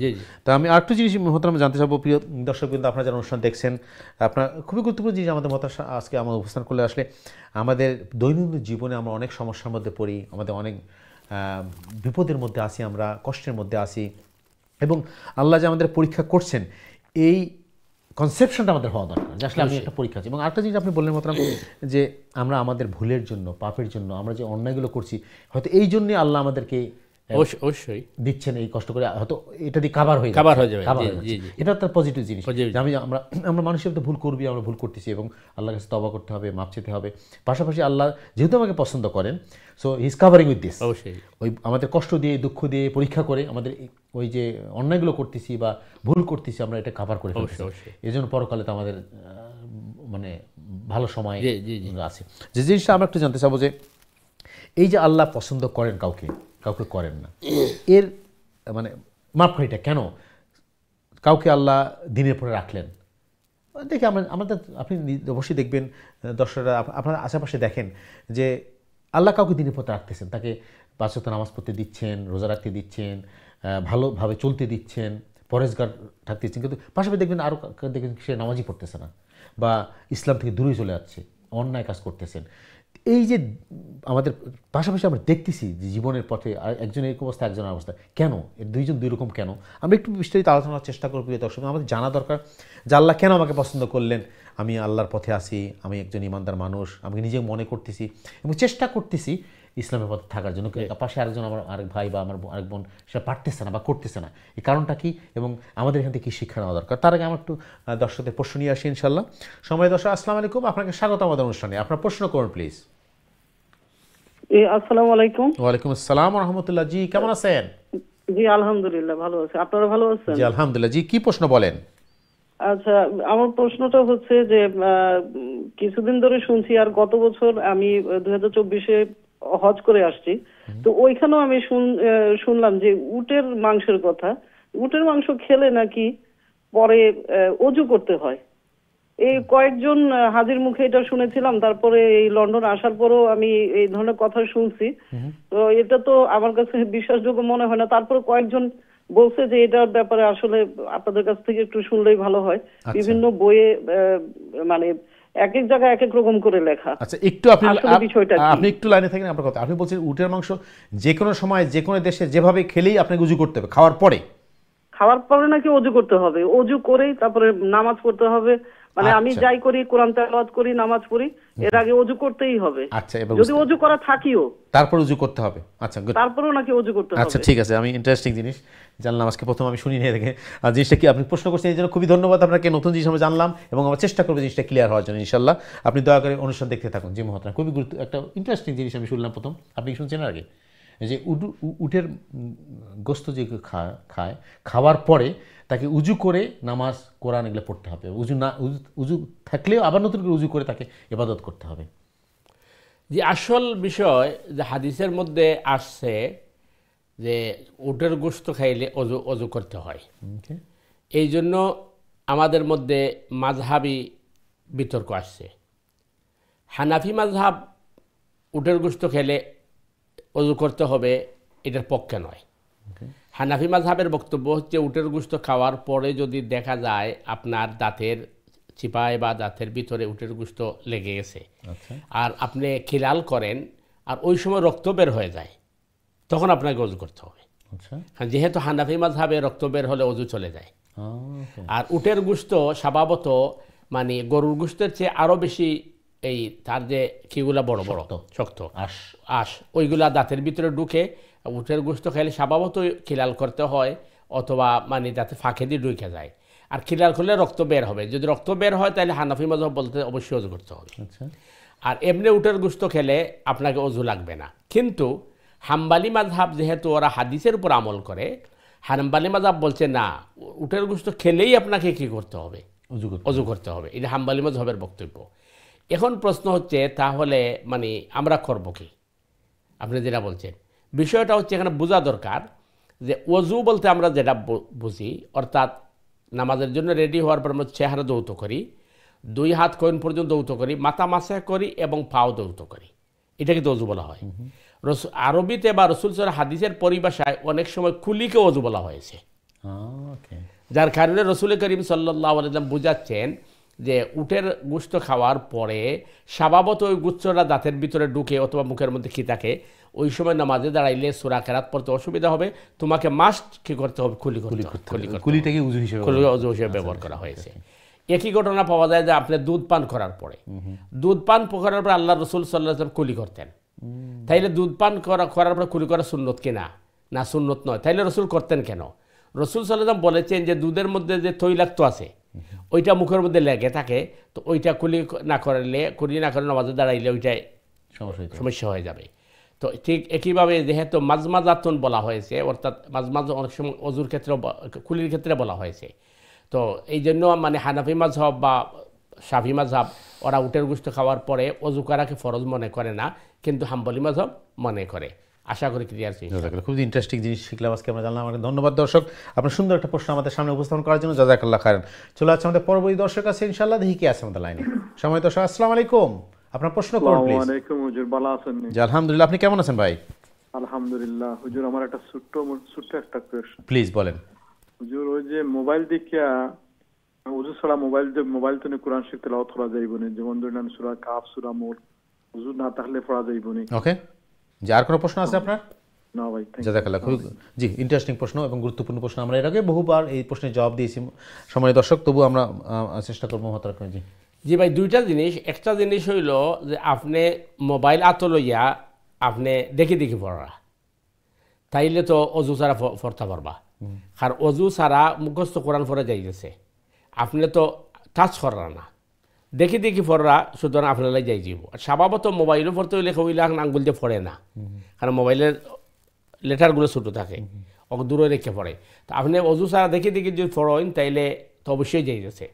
কেউ যদি আঙ্গুলও দিলায় তবু যাই গেছে, কারণ ওই আঙ্গুলটা গিয়া কিন্তু আপনার ওই লেখার উপরে পড়েন না।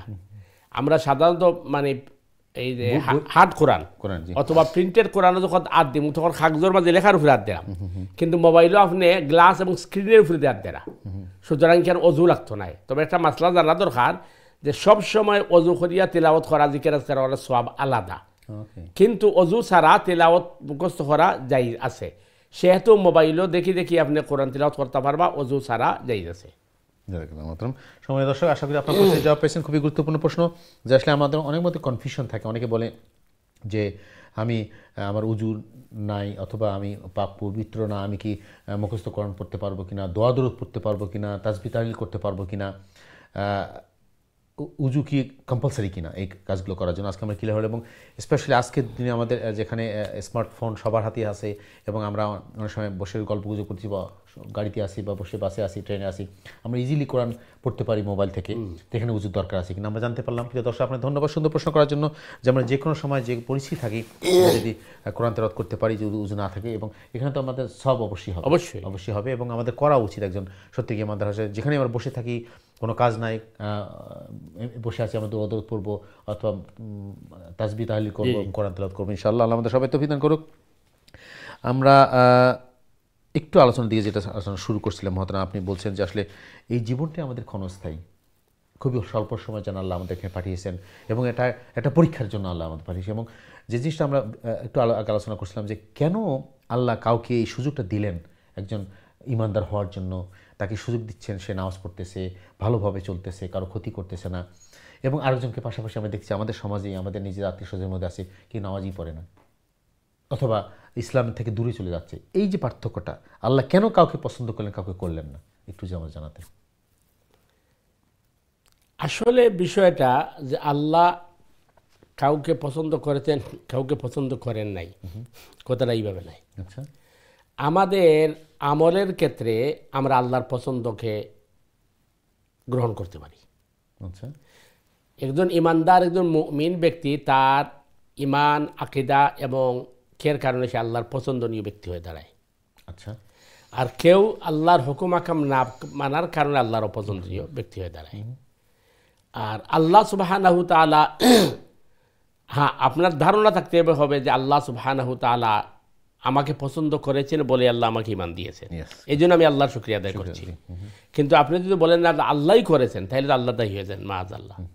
কারণ কোরআন বা হাদিস বলছে যে প্রত্যেকটা মানুষকে আমি তার স্বাধীনতা, ফ্রিডম দিয়ে সৃষ্টি করেছি। মানে একজন মানুষ হিসেবে আমরা আমি কি করব কি করব এটা আমি আমার সাথে আমার উইল পাওয়ার, আমি আল্লাহ এই ক্ষমতাটা আমাদেরকে দিয়েছে যে আমি আমার ইচ্ছা মতো চলবো, এখানে আল্লাহ আমাকে হাত ধরে বসে রাখবেন, এই স্বাধীনতা দিয়েছে। এই বিষয়ে তো আমাদেরকে বলা হচ্ছে যে আমরা আশরাফুল মাখলুকাত। জি, এরপরে মনে করেন কোরআন বলতে ফামান শাহ ফালি উমিন ওমান শাহ ফালি একফর, ইচ্ছা করলে ইমান আনয়ন করো, ইচ্ছা করলে কুফরি করো, এটা তোমার ইচ্ছা। তাহলে বোঝা গেল আল্লাহ কাউকে জুড়ে ইমানও দিবেন না, কাউকে মানে কুফরির দিকে দাক্ষিও দিবেন না, এটা আল্লাহ। এরপরে হাদিসে আসছে যে কুল্লু মাউলুদিন ইউলাদু আলাল ফিতরা, প্রত্যেকটি নবজাত শিশুকে আমি ইসলামের উপর জন্ম দিয়েছি, সে মুমিনের সন্তান হোক আর কাফিরের। আমরা ফিরে আসবো আলোচনা, খুবই গুরুত্বপূর্ণ জিনিস আমাদের পয়েন্ট। প্রিয় দর্শকবৃন্দ, আপনারা যদি আমাদের সাথে থাকেন, আমরা চেষ্টা করবি জানার জন্য আসলে প্রতিটি বেবি যারা জন্মগ্রহণ করে তারা কিন্তু মুসলিম হিসেবে জন্মগ্রহণ করে। এরপরে পরিবেশ পরিস্থিতি পারিবারিক অবস্থা আমরা চেষ্টা করবো আলোচনা করার জন্য। এবং যেটা পয়েন্ট আমি আসলে মহতারাম সামনে উপস্থাপন করতে চাচ্ছিলাম যে আল্লাহ আমাদের যে স্বাধীনতা দিয়েছেন মানুষ হিসাবে, তার শ্রেষ্ঠ মখলুকাত হিসাবে, যে আমরা যা ইচ্ছা তাই করতে পারি, কিন্তু আমাদের চয়েস হলো আমরা কি করব। এই স্বাধীনতা আমাদের আছে, এখানেই আল্লাহ আমাদের প্রিয় বান্দা হিসাবে গ্রহণ করবেন বা তার প্রিয় বান্দা হিসাবে গ্রহণ করবেন না। আমরা চেষ্টা করবো আলোচনা করার জন্য। তার আগে আমরা প্রশ্ন নিয়ে আসি ইনশাল্লাহ। দেখি কে আছে আমাদের লাইনে। সম্মানিত দর্শক, আসসালামু আলাইকুম, আপনার প্রশ্ন করুন প্লিজ। হ্যালো, আসসালামু আলাইকুম। ওয়ালাইকুম সালাম। জি মুরব্বী, আপনি কেমন আছেন? ও ভালো আছি আলহামদুলিল্লাহ। আমি ফোন করছিল মিয়া সাহেব দিবানি। জি মাসাব হুনরা, আপনি কোকা? ও আমি মিয়া সাহেব। ওয়ালাইকুম সালাম। জি হোগা। ও ভালো আছি মুরব্বী, আপনার টিভির ভলিউমটা কমাই দিয়ে আপনি ফোনে কথা বলেন আমাদের সাথে। আচ্ছা জি। ও আমি একটা ফোন করতে আসছিল আপনার। জি কোকা। জি আমি একটা ফোন করতে আসছিল আপনার। জি কোকা কোকা।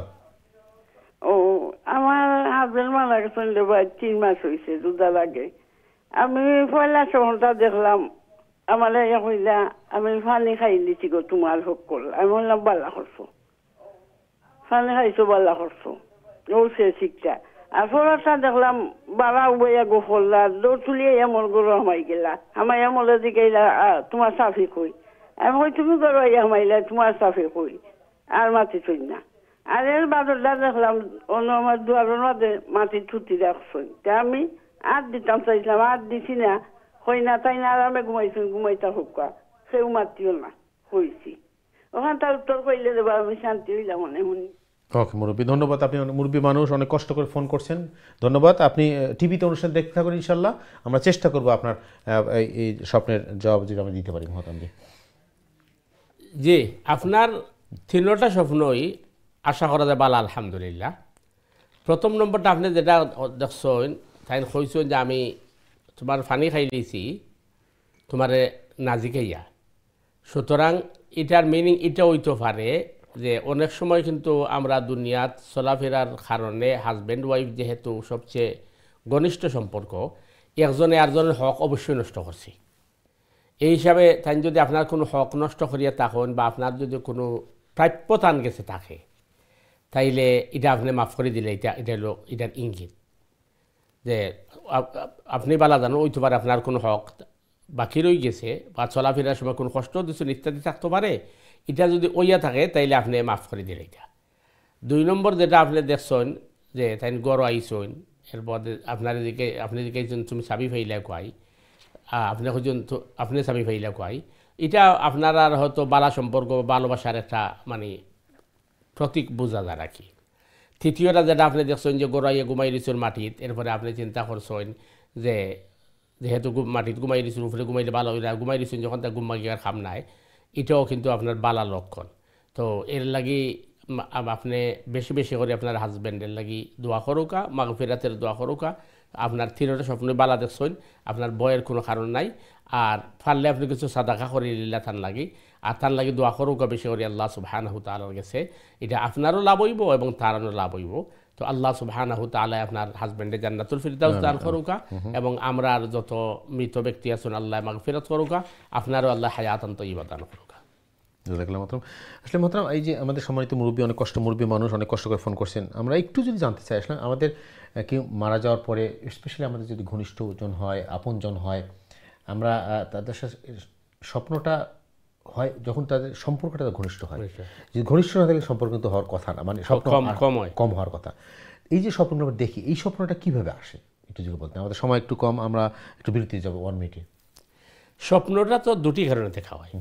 একটি কারণ হচ্ছে যে আপনি যেটা বলছেন, আপনার মেন্টালি অথবা আপনার রিলেশনের কারণে আপনি কিন্তু চিন্তা করতেছি, আপনি ঘুমানোর পরে অনেক সময় এটা দেখা যায়, রিফ্লেক্ট করে। আবার অনেকে বলে যে আমি তো এটা নিয়ে চিন্তা করি নাই। আপনি চিন্তা করেন নাই ঠিক, কিন্তু আপনার ব্লাডের মধ্যে, ব্রেইনের মধ্যে কিন্তু এটা খেলছে, আপনি বুঝতেছেন না, এর কারণে আপনি স্বপ্নে দেখছেন। তৃতীয় কারণটা হচ্ছে যে হাদিসের মধ্যে আসছে, বান্দাবান্দি যখন ঘুমায় তখন মুমিন বান্দাবান্দির রূহ আল্লাহর আরশের সিজদা করে। তাহলে বোঝা গেল রূহ চলে যায় আরশের কাছাকাছি। এর কারণে ওই যে হাদিসের মধ্যে বলা হচ্ছে রহমানি স্বপ্ন, এটা আল্লাহর পক্ষ থেকে দেখাই দেওয়া হয়। অনেক সময় বান্দাবান্দিরে আপনার ফিউচারের জন্য কি করা হয়, সতর্ক করে দেওয়া হয়। এবং আল্লাহ রসুল বলেছেন যে আল্লাহ রসুলের কাছে ওহী যে আসতো, আমরা যেহেতু সিরাত আলোচনা, ওহীর প্রথম স্তর ছিল রুইয়াতুস সালেহা, সত্য স্বপ্নের মাধ্যমে। তাহলে বোঝা যাচ্ছে যে স্বপ্ন আল্লাহর একটা নিয়ামত। এই জন্য আমরা ভালো স্বপ্ন দেখলে শুকরিয়া আদায় করব, আর মন্দ স্বপ্ন দেখলে আমরা ইস্তেগফার করব। জাযাকাল্লাহু মাহতারাম। সুপ্রিয় দর্শকবৃন্দ, আপনার খুব গুরুত্বপূর্ণ আমরা জিনিস আলোচনা করলাম এবং শুনতেছি, শিখতেছি প্রতিদিনই আমাদের সম্মানিত মেহমানের কাছ থেকে। আমরা ছোট্ট একটি বিরতি যাওয়া, প্রিয় দর্শকবৃন্দ, বিরতি আবারও ফিরে আসবো ইনশাআল্লাহ। ততক্ষণ আমাদের সাথেই থাকুন।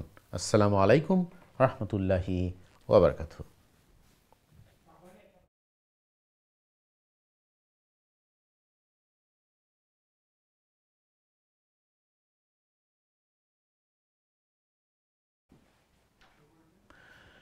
আসসালামু আলাইকুম রহমতুল্লাহি ওয়া বারাকাতুহু।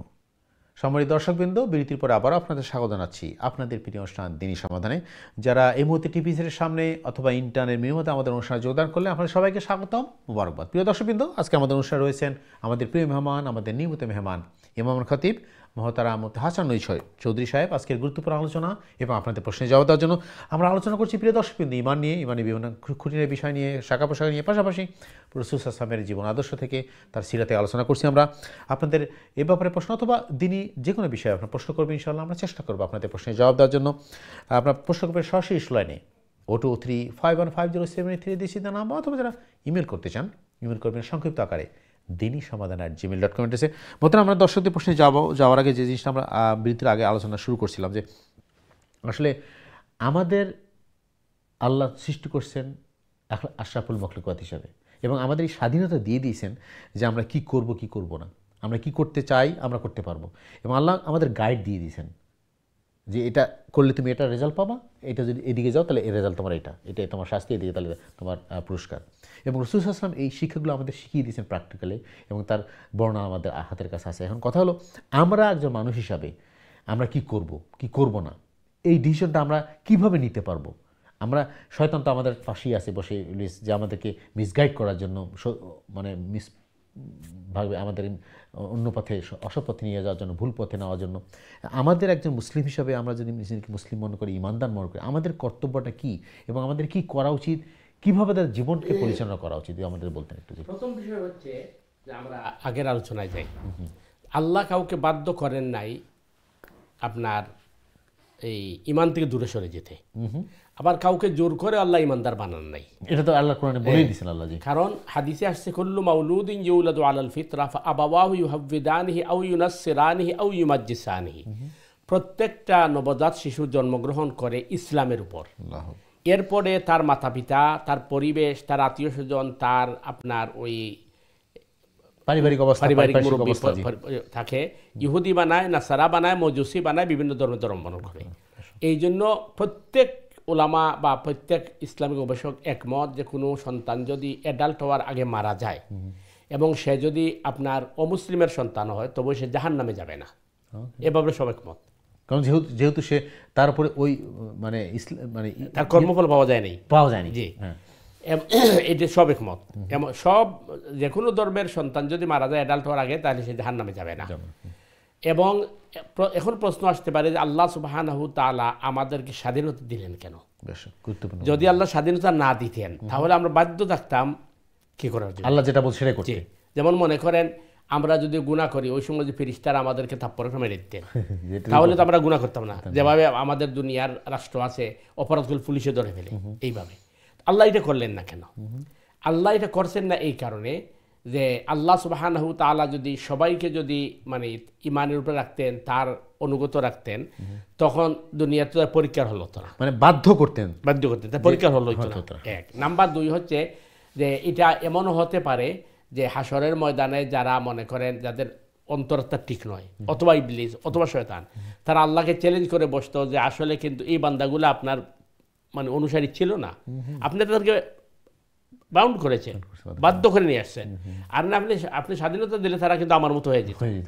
এই জন্য আল্লাহ সুবহানাহু তাআলা কি দিচ্ছেন, ফ্রিডম দিয়েছে আমাদের।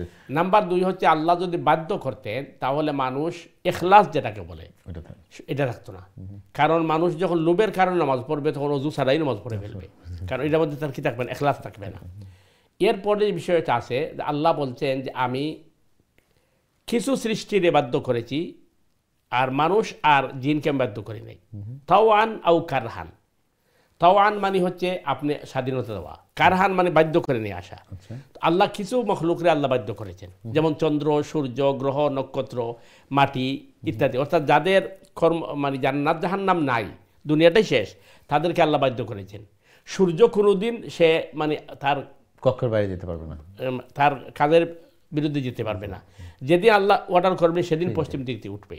চন্দ্র তার কাজ করবে, গ্রহ তার কাজ করবে, মেঘমালা তার কাজ করবে। এখানে এরা কারহান, এদেরকে বাধ্য করা হচ্ছে, এখানে যেহেতু এদের কি নাই, শেষ রেজাল্ট নাই।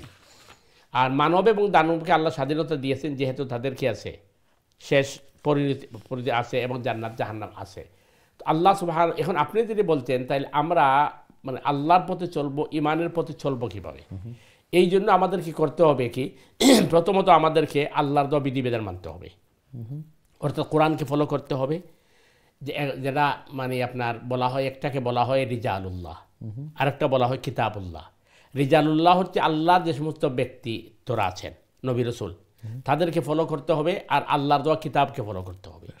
আর আল্লাহর কাছে সাহায্য কামনা করতে হবে যে আল্লাহ আমাকে তুমি হেদায়েতের উপর রাখো বা হেদায়েতের উপর আমাকে প্রদর্শন করো, তখন আল্লাহ সুবহানাহু তাআলার রহমত আগেই আসবে। এটি হচ্ছে মূল জিনিস। আর আপনার আমার সাধ্য অনুযায়ী চেষ্টা করতে হবে যে আমরা আল্লাহর হুকুম, আল্লাহর বিধিবিধানের বাহিরে আমরা যাব না, এবং রাসূলুল্লাহ সাল্লাল্লাহু আলাইহি ওয়াসাল্লামের সুন্নাহ বিরুদ্ধে আমরা কাজ করব না। তখন দেখা যাবে যে আমাদের ঈমান বাড়বে এবং আমাদের ওই আমলে সালেহা হবে এবং আমাদের মধ্যে, আমাদের ঈমানের মধ্যে ইখলাস তৈরি হবে। এখন বিষয় হচ্ছে আমাদেরকে এই জিনিসগুলো বুঝতে হবে যাতে করে আমরা আল্লাহ তাআলার রহমত আমরা পাই এবং আল্লাহ তাআলার রহমত আমাদের জন্য ছায়া হিসাবে থাকে। আমরা যখন আল্লাহর কাছে সাহায্য কামনা করবো, এই জন্য কোরআন আমাদেরকে শিক্ষা দিচ্ছে, রব্বানা লা তুযিগ কুলুবানা বা'দা ইয হাদাইতানা ওয়া হাব লানা মিন লাদুনকা রাহমা ইন্নাকা আনতাল ওয়াহ্হাব, যে তোমরা আমার কাছে চাও যে হে আমাদের রব, হে আমাদের মুরব্বী, হে আমাদের পালনকর্তা, আপনি যেহেতু আমাদেরকে হেদায়েত দান করেছেন, ঈমান দান করেছেন, আমাদেরকে মৃত্যু পর্যন্ত তুমি ঈমানের উপরে রাখেন, আমাদেরকে এ পথ থেকে বিচ্যুত করেন না। এই জন্য তো আমরা মনে করেন সূরা ফাতিহার মধ্যে সবসময় বলি যে গায়রিল মাগদুবি আলাইহিম ওয়ালাদ-দাল্লিন, আল্লাহ যারা বিপদগামী এবং যারা অভিশপ্ত তাদের রাস্তায় আমাদেরকে নিও না। আশা করি যে আমরা যদি আল্লাহর সাহায্য কামনা করি, আল্লাহ সুবহানাহু ওয়া তাআলা আমাদের দুনিয়াও সফল করবেন, আখিরাতও সফল করবেন। এখানে একটা জিনিস মোহতারাম সুপ্রিয় দর্শকবৃন্দ, আপনারা যারা আছেন আমাদের সাথে, আসলে খুবই গুরুত্বপূর্ণ জিনিস আমাদের আলোচনা হচ্ছে আজকে। মোহতারাম আমাদের সুন্দরভাবে বোঝাচ্ছেন যে আসলে একজন মুমিন আমরা কীভাবে হতে পারবো, আল্লাহ প্রিয় বান্দা কীভাবে হতে, এবং যেটা আপনি বললেন যে আল্লাহ প্রিয় বান্দা যারা আছেন, যারা আল্লাহ যাদের পছন্দ করেন, তাদেরকে আল্লাহ পরীক্ষা করেন। তো এখন আমার যে প্রশ্নটা আমি মোহতারাম বলবো যে আমাদের এই জীবনের সমস্যা আছে, যেটা আপনি শুরুতেই বললেন যে দুনিয়াতে এমন মানুষ পাবেন না যাদের সমস্যা নেই, কারো না কারো সমস্যা আছে, বিভিন্ন রকম, এবং সমস্যা অসংখ্য। হ্যাঁ, সমস্যার কোনো শেষ নাই, এক একজনের সমস্যা এক এক রকম, এক এক প্রকার, এক এক ধরনের। তা আমাদের কি করা উচিত? এই যে আমাদের সমস্যায় জর্জরিত জীবন, হ্যাঁ, এই সমস্যাগুলো নিয়ে আমরা বাঁচবো কীভাবে? আমরা যদি নিজেকে ইমানদার মনে করি, আমরা আল্লাহর বান্দা মনে করি নিজেকে, তাহলে আমাদের কি করা উচিত? এই সমস্যাগুলো কীভাবে আমরা ট্যাকেল দেবো, কীভাবে আমরা রিকভার করতে চাবো, আমরা সমস্যার মাঝে আমাদের জীবনটাকে কীভাবে চালাবো, এটা আমরা গাইড দিচ্ছি। প্রথম যে বিষয় হচ্ছে যে সমস্যা তো থাকবেই। আমি আগে যেটা বলছি, মাথা থাকলে ব্যথা থাকবে, তো ওই সময় আমরা মাথা কেটে ফেলতে পারবেন, আমাদের চিকিৎসা করতে হবে। এখন আমাদের দেখতে হবে যে আমাদের সমস্যার চিকিৎসা কী। কোরআন আমাদেরকে বলে দিচ্ছি ইস্তাঈনু বিস-সাবরি ওয়াস-সালাহ, সালাহ এবং সবরের মাধ্যমে তোমরা এটাকে টেকেল দাও। এবং হাদিসের মধ্যে আসছে রসুল করিম সাল্লাল্লাহু আলাইহি ওয়াসাল্লাম যখনই কোনো সমস্যায় পড়তেন তখন আল্লাহ রসুল সাল্লাল্লাহু আলাইহি ওয়াসাল্লাম নামাজে দাঁড়িয়ে যেতেন। এবং সব নবী রসুল যখন সমস্যায় পড়ছেন নামাজে দাঁড়িয়ে গেছেন এবং নামাজের মাধ্যমে আল্লাহ সুবহানাহু তাআলার সাহায্য কামনা করছেন।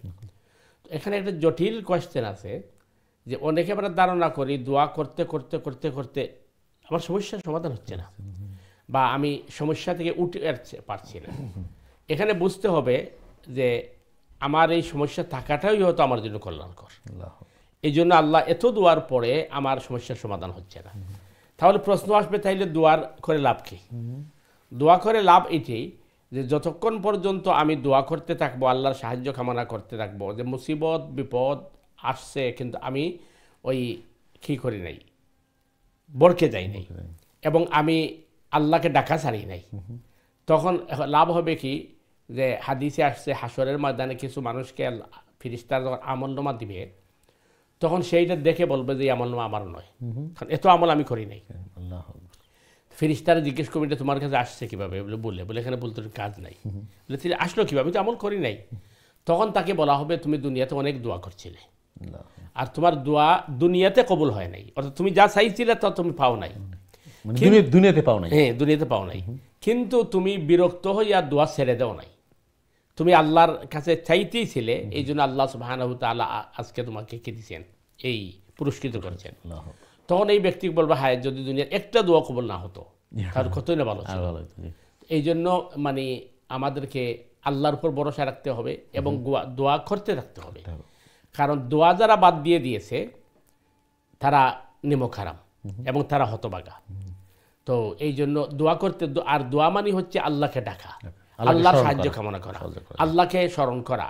আল্লাহর দোয়া মানেই যে আমরা দোয়া নিয়ে ঝগড়াঝাটি করি যে নামাজের পরে ইমাম সাহেব দোয়া করলো, এইটা নয়। দোয়া মানে হলো সবসময় আল্লাহর সাথে কানেক্টেড হয়ে থাকা। তো এই জন্য আমরা সবসময় আল্লাহ সুবহানাহু তাআলার কাছে চাইতে থাকবো এবং চাওয়ার সময় আমরা ওই আমি যেটা ভালো মনে করি এটা না চাইবো এইভাবে আল্লাহ আপনার কাছে যেটা আমার জন্য কল্যাণ করে এটা আমাকে দান করেন। তাহলে ওখানে অনেক সময় দোয়ায় কিন্তু রিয়াকশনও করে, আমি একটা জিনিস চাইছি কিন্তু এটা আসলে আমার জন্য কল্যাণকর নয়, কিন্তু আল্লাহ আমাকে দিয়ে দিয়েছেন। এই জন্য দোয়া এমনভাবে করতে হবে যে আল্লাহ আপনার ইলম যেটা আমার জন্য কল্যাণকর ভালো এই জিনিস আমাকে দান করো। তখন আশা করা যায় যে আমরা এই দুঃখ দুর্দশা এবং মুসিবতকেও আমরা টেকেল দিতে পারবো এবং আল্লাহর সাহায্য আমাদের কাছে আসবে ইনশাআল্লাহ। জাযাকাল্লাহু খাইরান। খুবই গুরুত্বপূর্ণ জিনিস আমরা শিখলাম। প্রিয় দর্শক কিন্তু আপনারা দেখলেন যে আসলে আমাদের জীবনে সমস্যা থাকবে, আমরা বাধার সম্মুখীন হব, বিভিন্ন পরিবেশ পরিস্থিতি নিয়ে আমাদের জীবন, এবং এটা মসৃণ পথ না, এটা তো আমাদের কথা মসৃণ, স্পেশালি একজন মুমিনের বা ইমানদারের জন্য পরীক্ষা আসবে এবং সেটা বলাই হচ্ছে যে আল্লাহ আর বেশি তাকে পরীক্ষা করবেন। আমাদের এই পরীক্ষাগুলোকে ট্যাকেল দেওয়াটাই ব্যাপার, কীভাবে দেবো। কারণ নবী রাসূলদের উপর যে মুসিবত আসছে, যে পরীক্ষা আসছে, এর তুলনায় আমরা কিছুই না। এটা আগে চিন্তা করি যে তাদের পরীক্ষা কত কঠিন ছিল, সেই হিসেবে আমরা কিছুই না। এবং আমাদের এটা যদি থাকে, যেমন আমরা সেটা আপনি যে বললেন যে আল্লাহর উপর তাওয়াক্কুল রাখতে হবে, যে হ্যাঁ ঠিক আছে আল্লাহ আমাকে পরীক্ষা করতেছেন। আপনি যেটা সুন্দর কথা বললেন এবং কোরআন থেকে আমাদের শিক্ষাটাই দেওয়া আছে যে একজন ইমানদার, একজন সত্যিকারী মুসলিম, সে কোনো পরীক্ষা ধৈর্য ধরবে এবং আল্লাহর কাছে সালামাদের সাহায্য। এবং দেখেন আসল জিনিসটা হলো আমাদের বোঝার বিষয়। ওই যে আজকে আমরা 2-3টা দেখছি স্বপ্নের বিষয়টা আসছে। ইউসুফ আলাইহিস সালাম ছোটবেলায় স্বপ্নে দেখছেন আহাদা আশারা কাওকাবাম ওয়াশ শামসা ওয়াল কামারা রাআইতুহুম লি সাজিদিন, 11টা তারকা আমাকে সিজদা করছে এবং চন্দ্র সিজদা করছে। এটা তিনি তার সদ্য পিতা ইয়াকুব আলাইহিস সালামকে বলছেন। তখন ভাইয়েরা আড়াল থেকে শুনে ফেলছে। তো ভাইয়েরা চিন্তা করছে সেই স্বপ্নে দেখছে মানে ইয়াকুব আলাইহিস সালাম তো নবী, তাই তারপরে ইউসুফ নবী হয়ে যাবে, আমরা বঞ্চিত হব, তাইলে হত্যা করে ফেলতে হবে। এই যে আমাদের মানে আপনার প্রতিহিংসা, অন্যের উন্নতি থেকে করা, এটা কিন্তু মারাত্মক ভুল। তখন তারা লম্বা ঘটনা আমরা জানি, তখন তারা সলা পরামর্শ করে তাকে অন্ধকূপের মধ্যে ফেলে দিয়েছে। ওই কূপটাকে চুরিটাকে গোলাম বানিয়ে বিক্রি করা হয়েছে। তিনি মিশরে গেছেন, ওইখানে তিনি জেলে গেছেন। এই যে দীর্ঘ 40 বছর এই গোটাগুলো করছে, ইয়াকুব আলাইহিস সালাম কাঁদতে কাঁদতে তার চোখ অন্ধ হয়ে গেছে। এখানে আল্লাহর মূল হিকমা ছিল তাকে মিশরের ক্ষমতায় বসানো। সুতরাং ক্ষমতায় বসাইতে হলে এর আগে তাকে ট্রেন করতে হবে। তো এই যে মানে আপনার মুসিবত কষ্ট এগুলা বোঝা গেছে তার ফিউচারের জন্য করানো হচ্ছে, তাকে বিল্ড আপ করার জন্য। অনেক জিনিস হচ্ছে যে হয়তো আমাদের কাছে এইটা মন্দ মনে হতে পারে বা আমাদের কাছে এটা কষ্টকর হতে পারে, কিন্তু এটা ফিউচারের জন্য আমার জন্য কল্যাণকর হতে হবে।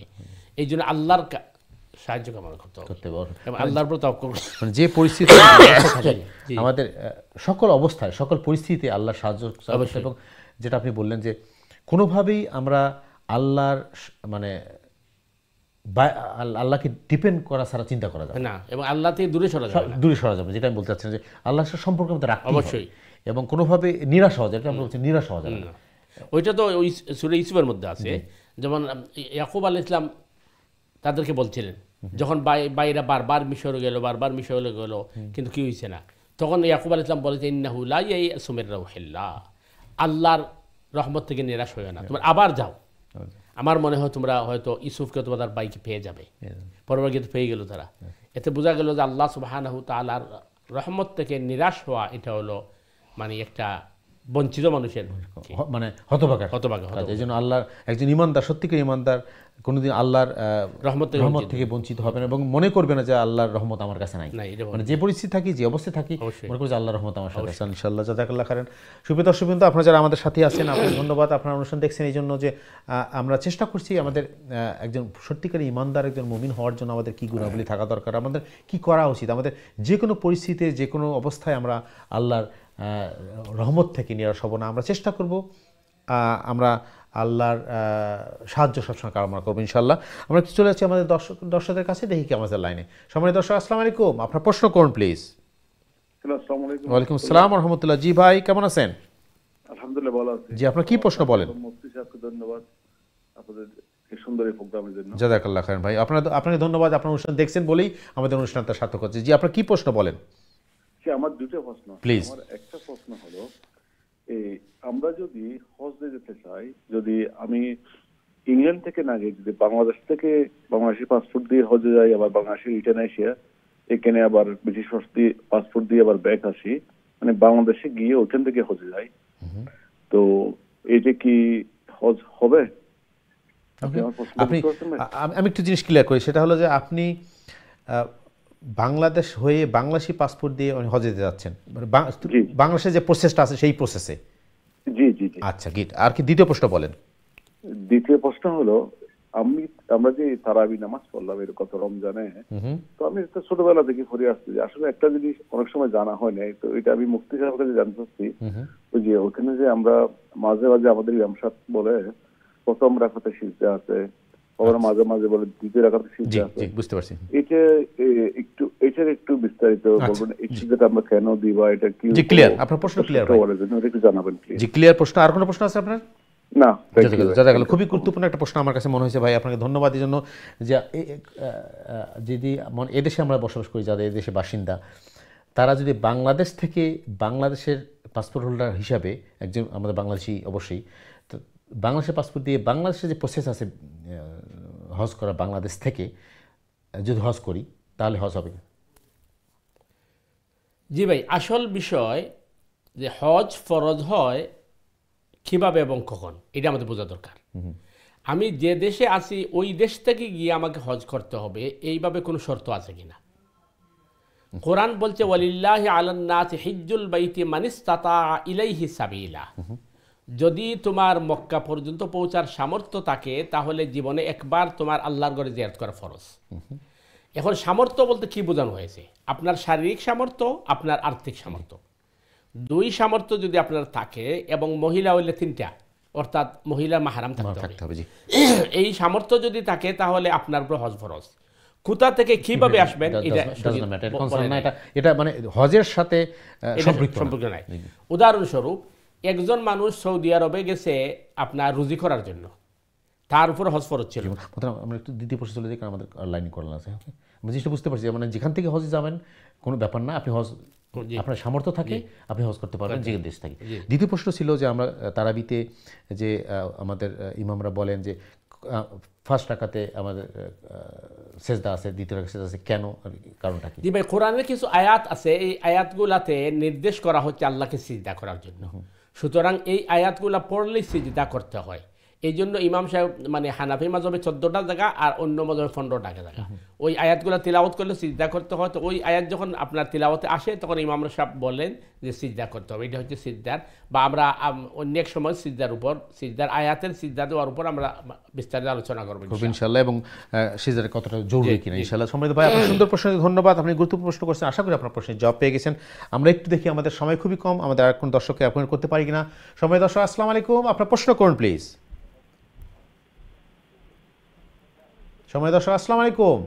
ওয়ালাইকুম সালাম। ওয়ালাইকুম কেমন আসসালাম। আছেন? আলহামদুলিল্লাহ। বোন, আপনি কেমন আছেন? আলহামদুলিল্লাহ। জি, আপনার কি প্রশ্ন বলেন বোন? আমার একটা প্রশ্ন, ওই শেখ সাহেবের দোয়ার পর থেকে মনে হইলো যে উনি তো যদি আল্লাহর কাছে দোয়া করার পরে আল্লাহ যদি কাউকে এই দুনিয়াতে সব সময় মানে দিয়ে দেন আর ভালোই দেন, আর উনি কি আখিরাতে পাবে না পাবে না? আচ্ছা, খুবই গুরুত্বপূর্ণ প্রশ্ন, ইম্পর্টেন্ট প্রশ্ন। বুঝা গেছে নাকি? জি, ক্লিয়ার প্রশ্ন। উনি আপনি বুঝতে যদি পারছেন? দোয়া করে যে দিনের আল্লাহ আমার দুনিয়া আখিরাতে এইটা দেও, তাহলে দুনিয়ায় তো আল্লাহ সব সময় পাইয়া যান, আখিরাতে তার জন্য আছে আখিরাতে কিনা? পাবেন কিনা? একটাই প্রশ্ন তো আপনার। জাযাকাল্লাহ মোহতারাম, খুবই গুরুত্বপূর্ণ ইম্পর্টেন্ট প্রশ্ন, এবং এই প্রশ্নটা আমারও ছিল যে আপনি যেটা বলছেন আপনার প্রশ্ন পারফেক্ট, যে আমি আল্লাহর কাছে চাইলাম, আমরা চাই আল্লাহর কাছে সবকিছু, আল্লাহ যে সবই আমাকে দিন যা চাইলাম পেয়ে গেলাম, সো হোয়াট ইজ ফর আখিরাত দেন, আখিরাতে আমার জন্য কিছু আছে কিনা? জীবন আসলে খুব মানে গুরুত্বপূর্ণ প্রশ্ন। এইটার আনসার কিন্তু কোরআন আমাদেরকে দিয়ে দিছে। কোরআন বলছে এবং আল্লাহ রসুল বলছেন সবচেয়ে উত্তম দোয়া হচ্ছে রব্বানা আতিনা ফিদ দুনিয়া হাসানা ওয়া ফিল আখিরাতি হাসানা ওয়া কিনা আযাবান নার। এবং হাদিসের মধ্যে সবচেয়ে উত্তম দোয়াটা, যেটার মধ্যে দুনিয়া এবং আখিরাতের কল্যাণ চাওয়া হয়েছে। তো আল্লাহ সুবহানাহু তাআলা কিছু মানুষের তার ঈমান, আকীদা, তার আপনার ইখলাসের উপর আল্লাহ তাকে দুনিয়াতেও দিবেন, আখিরাতেও দিবেন। এই জন্য আমরা আল্লাহর কাছে দুনিয়া এবং আখিরাতের কল্যাণ চাবো। আর কিছু মানুষ আসি, এটা আল্লাহ ভালো জানেন, কিছু মানুষ আসি হয়তো আমার বদ আমলের কারণে অথবা আমার গুনার কারণে আমি এই পর্যায়ে পৌঁছতে পারি নাই, তখন আল্লাহ আমার হয়তো বিশেষ কোনো আমলের কারণে অথবা আল্লাহর রহমতের কারণে আল্লাহ আমাকে চাইছেন যে আমার গুনাহগুলোকে আল্লাহ দুনিয়াতে শেষ করে আখিরাতে আমার মর্যাদা দান করবেন। সেহেতু আল্লাহ অনেক বান্দারে দুনিয়াত না দিয়া থাকে ওইটা দুনিয়াত আগে যেটা আপনি বলছিলেন তার ওই গুনাহ বা তার যে আপনার পদস্খলন আছে এটারে মেকআপ করে আল্লাহ তাকে জান্নাত দিয়ে দিবেন। আর নবী রসুলদের যে অবস্থা আমরা দেখছি, যে সৈয়দনা সুলাইমান আলাইহিস সালাম বলছেন রব্বিগ ফিরলি, হে আমার রব আল্লাহ আমাকে মাফ করো, ওয়াহাবলি এবং আমাকে দান করো। এমন একটা বাদশাহী যে বাদশাহী আমার পূর্বে কাউকে দেওয়া হয় নাই, আবার পরে দেওয়া হবে না। তাহলে নবী আগে ইস্তেগফার করেছেন, আল্লাহর কাছে মাফ চাইছেন, এরপরে দুনিয়া চাইছেন।